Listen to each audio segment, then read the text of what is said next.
Hey, movers and shakers, how you doing? It's Jay Burnham. It's your friend here. So glad to have you here. But I got a question. Do you know how to handle a bounce check? Does it feel when somebody bounces a check? What do? Do you fly off the handle? Do you hand? Are you uptone? Are you professional? Are you frantic? What are you doing? How do you handle a bounced check? Well, this question recently came up in the forums, and there was also another gentleman that I'll talk to you about here in just a moment that had this very situation, and I thought I would approach it to you. So, guys, thank you so much for coming to this. I'm so happy to have you guys here, and today we're going to be talking about how to handle a bounce check. Now, before we get started, I'm not the end all be all expert on this. I've had good experiences with bounce checks, and I've had bad experiences with bounce checks in the ways that I've handled them. So I'm only going to give you based on my experience, and I hope that's worthwhile to you. Hey, thank you. I appreciate that, Walterson. Appreciate that. Thank you very much. Now, here's.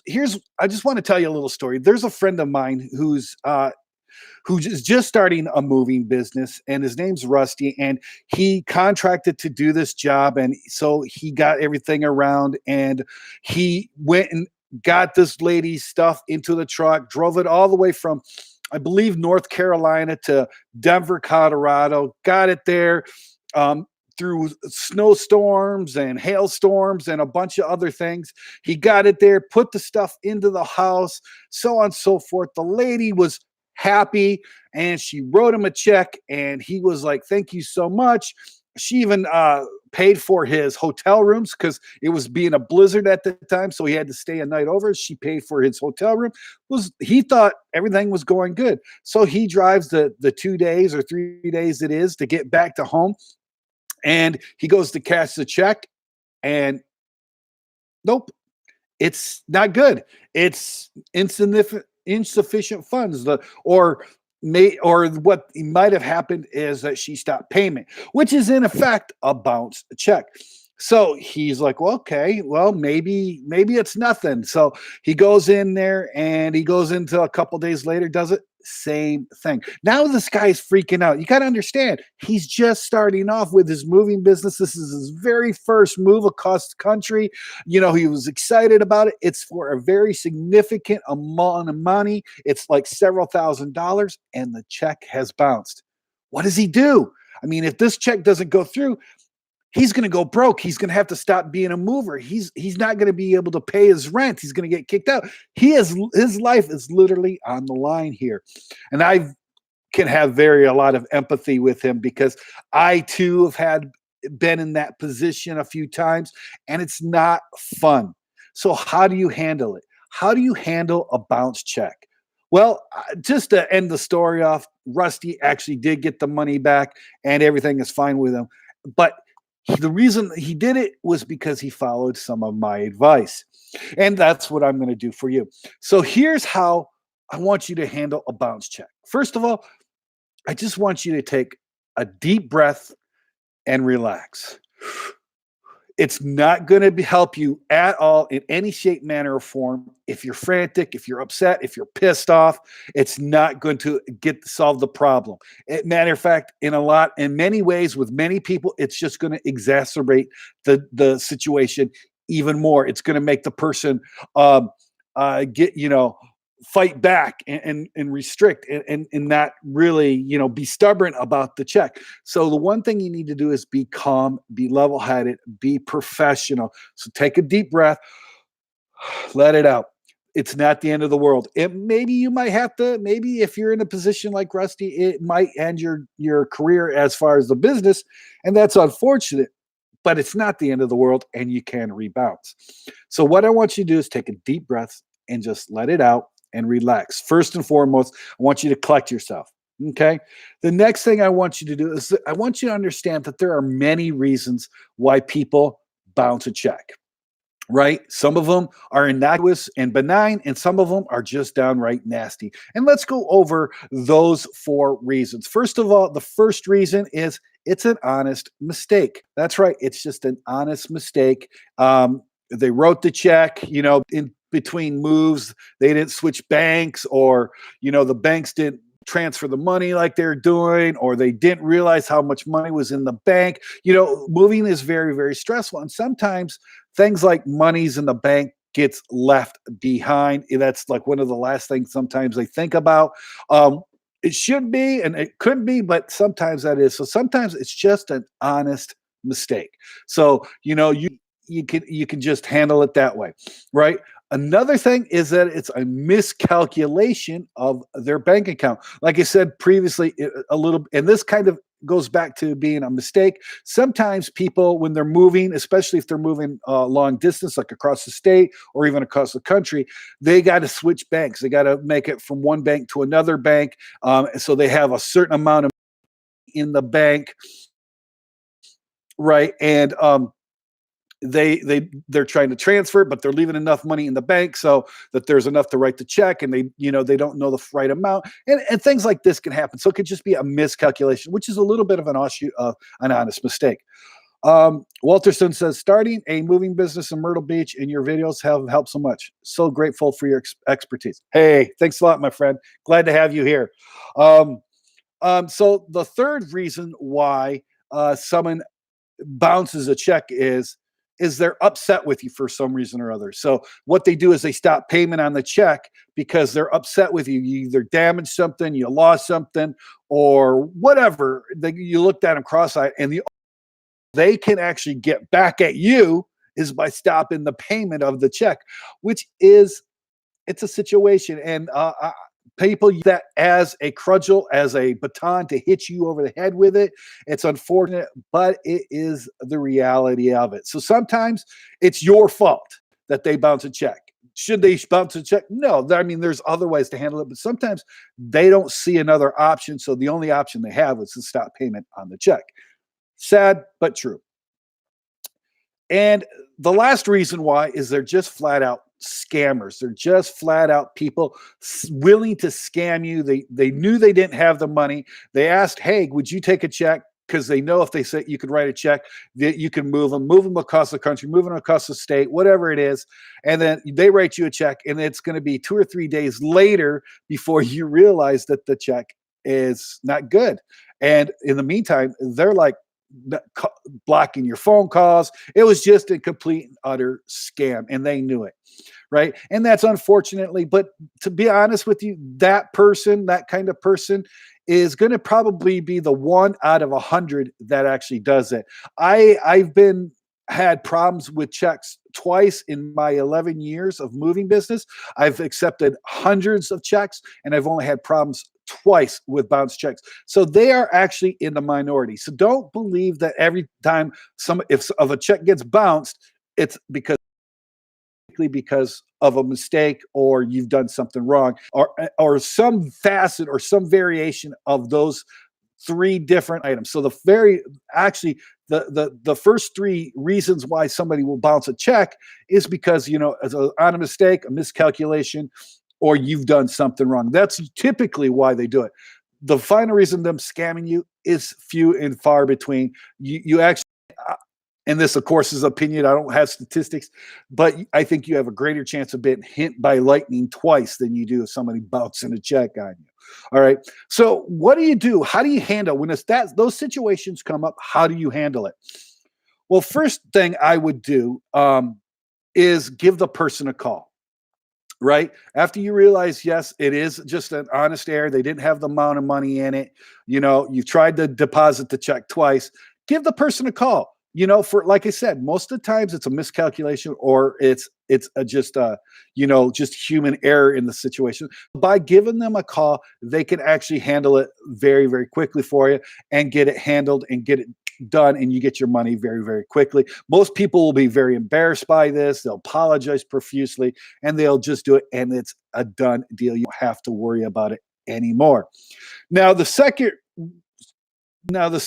thing you need to do is you need to hire an attorney or a collection agent, but this is only going to work for certain amounts, right? You can do a collection agency for smaller amounts, like I would say $500 or more is okay for a collection agency.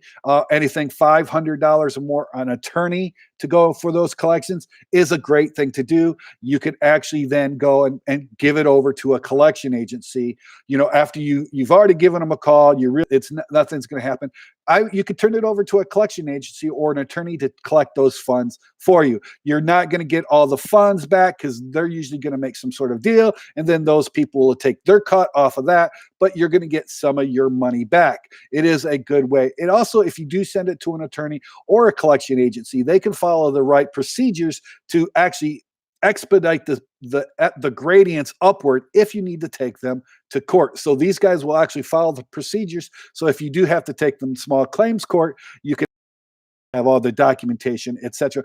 I have done this, and I've done this successfully with several people. I've used an attorney for my services, but that actually specializes in debt collection. And this is something that gets done very, very quickly and easily. I really wouldn't go that route unless you have to, after you've exhausted the first round of actually trying to give them a call and sort it out personally. If that doesn't work, then take it to a collection agency, right? Another thing you can do is you can call the police. In some states, when somebody does this, it's actually called theft of services, and you can actually call the police, and the police will then go out there and make a police report, and then they can actually arrest somebody for this activity. Not all states have this, and depending, if you move somebody across country, it's really kind of hard for them to get involved. So you would actually have to do that at that person's destination location. So it's kind of hard. What I usually do is I usually grab their check. I'll see if there's a branch in that area. If there's a branch in the area, I'll actually go to that branch and try to get the check cashed right there. And then at Third or Wells Fargo or Bank of America or something, the check was written out, I would actually go to one of those banks to actually see if I can actually cash it immediately. And you'll find out right then and there from the bank whether it's good or bad. And then you can go, and you haven't left the area, you can go and knock on the door, say, hey, I just went to the bank. They said this is not good. Pay up, sucker. Of course, in a professional, polite manner. But you get the idea, right?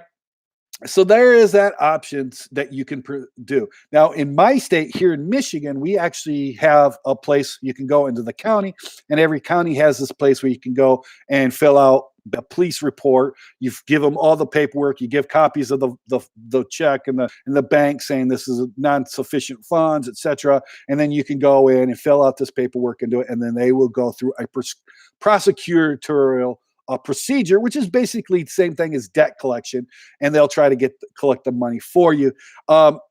It's not very efficient here in Michigan the way we do it, but you can do it like that. So in an aspect, now in certain states, in most states actually, a check that's written $1,000 or more, if that bounces, is a felony. So that could be something else you could do when calling the police, and something you need to look into. You really need to go to a business association in your area, Chamber of Commerce, or SBDC, or a regulatory committee in your city or state municipality, and find out the applicable laws of filing, what's legally binding in your state, and follow those procedures when it comes to filing police reports, etc. Right? So the last thing that you could do is you could finally take them to court. And depending on the amount, you could take them to small claims court, or you could take them to civil court, depending on the amount. And that's something that you have the option to do. And if you've already hired an attorney for the debt collection, you can actually then, and that hasn't worked, you can use that same attorney to take it to the next step, which is going to court, right? If you're going to small claims court, you really don't need an attorney, but you can have your attorney prepare all the documentation that you may need so that you can actually have a winning case. So that is your steps of recourse. Now, how can you actually prevent actually ever happening to you whatsoever? First of all, when you're doing it, you've got to give the customer clear and concise directions and procedures and so on and so forth, in case something like this were to occur. And I'll give you an example that occurred with me. Is on all of my contracts, I had a very very small clause in red that they had to sign, which basically said that they are going to be responsible for 3 times the amount of an unpaid bill. So if there's a chargeback from credit card or a check was bounced, they've got to pay me 3 times the amount for that. I did a move across country. It was $5,000, and they bounced the check. And I went through these procedures, and they didn't. I had to take them to court. I had it in my clause that I would sue them for $15,000 plus attorney's fees. Now you could say, Jay, but I don't know if that's legal, and it might not be in your state or your county or whatever. I have done it. I put it on my contracts, and I have had successfully held that up in court of law and collected my full amount. Now it wasn't for 15,000; it was 1,000. It was a little over $1,000. Came out to 3 times the amount, was like 5,000. I sued for it. They saw the documentation. The guy signed. I had all the paperwork. The judge was like, well, hey, you signed the contract, dude. So here it is. And so that was the bill. And that's what he had to pay me. Right. And I ended up having to take it because he still refused to pay me. So I went to an attorney who then I had chase it up. And then he ended up paying me at a reduced price of $3,500. We did a settlement of $3,500. So he actually had to pay almost 3 times the amount for the bill. It was like 2.5 times, over 2 times for what his bill was to pay me because he refused to pay me correctly. So you can do things like that, but you could have on your documentation some sort of documentation of how the procedures that you're going to do in the instance of a chargeback or bounce check, right? Another thing you want to do is maybe you don't want to take checks at all and only collect certified funds, right? Which means a money order, right? Which is a postal money order is redeemable at any post office. That you can go to they get a postal money order, they could do it, or they can go to their bank and get a cashier's check, which are guaranteed certified funds. So that means you can go and put them in the bank. It's already prepaid. There's no way it can bounce, and that's the way I do it. That's what I would do. I only accepted cash, certified funds, or credit card when I did long distance or out of state jobs. Locally, I didn't mind taking checks because I could easily then go knock on their door if I needed to, if that was an option for me to do. Or I could, they were there local. I could typically get the money a lot easier. It was easier for me to follow up. I didn't have to go through exorbitant legal action sometimes. When you cross state lines, things can get a little bit dicey. So that's one way. So only accept certified funds in the manner in the form of money orders or cashier's checks. Another thing you can do is actually get a pre-authorized credit card form for such a thing. So even if they say, hey, I plan on paying check, hey, not a problem, no problem. What I want you to do is fill out this credit card form for me. You got to fill it out, sign it, and return it, and we'll consider that good. And the reason why you might want to do this procedure is, hey, if they do bounce the check, you have that credit card form, and you can run that through your credit card processor. And if they decide to try to charge back, you can then say, look, I've got this. Here's the bill. Here's the authorization form. They authorized me to use their credit card in this instance, and they're going to lose that case 99 times out of 100, unless it's Amex, and then Amex can be a problem now, but that's a whole nother video for a whole nother time. But that's another route that you can do. All right. So another thing that you could do, and yes, I am using notes, is if you do take them to court, right? The last thing, if you do take them to court, you got to make sure that you have all your I's dotted and all your T's crossed. So you got to make sure that you have your paperwork in order, everything signed where it's supposed to be signed, everything initial where it's supposed to be initial, credit card authorization forms, if applicable, copies of the bounce checks, copies of the bank statements showing that it was non-sufficient funds or bounced, all your call records. So you should keep a log of every time you called and emailed, all your emails, and have a complete and utter record of all your communications and all the actions that you took to actually get that money from this person. And then if you were smart and you put in your documentation that they were going to be responsible for this, that, and the other thing, if they don't, then awesome. That's what they're going to do. then the court will see that it's in the paperwork, and you can point that out, and you have all your paperwork in order. They're going to lose the case left, right, and center. However, if your paperwork isn't in order, it's a good chance that the court will say, well, you didn't dot this I and you didn't cross that T. So see you later, alligator. So make sure you have that down and document. So obviously get with an attorney and make sure that your paperwork is on. So if you're going to small claims, they can actually look at your paperwork, say, yes, you're in order. There's nothing you can be surprised. And if you're going to civil court, they can obviously, the attorney will have all that pretty much already given, right? And then, so there is that. So finally, don't sweat the small stuff. Try to protect yourself constantly when you're taking checks, and make sure that you're not going to put yourself in a precarious position, because that's what really makes a bounce check problematic, is that you don't have the documentation, you don't have the contracts to back you up and to protect you. So make sure you do that. Tony, hey, how you doing, sir? Appreciate your contact, my moving brother. Right on, right on. Thanks, my friend. Appreciate that. So, guys, that is my video today. For everybody that's come aboard and watched me, I'm glad you guys were there. Hopefully, you'll learn something. Hopefully, you'll like this video. If you can, once this video renders, go ahead, leave me a thumbs up, or do it right now. Give me some thumbs up. Give me some love. Smash that like button. And just really, and if you aren't yet subscribed to this channel, please do so. And of course, as always, please, please, please do something great today. Thank you guys so much. Have a great day. Bye-bye.